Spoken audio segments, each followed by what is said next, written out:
लेने का ऐलान तेहरान से इस्फान तक हो रहा है।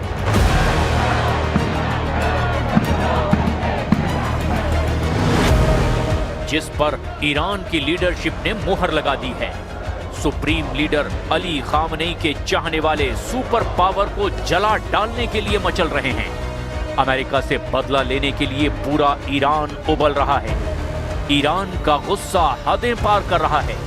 ईरान की सड़क से संसद तक ट्रंप को सबक सिखाने के नारे बुलंद हो रहे हैं।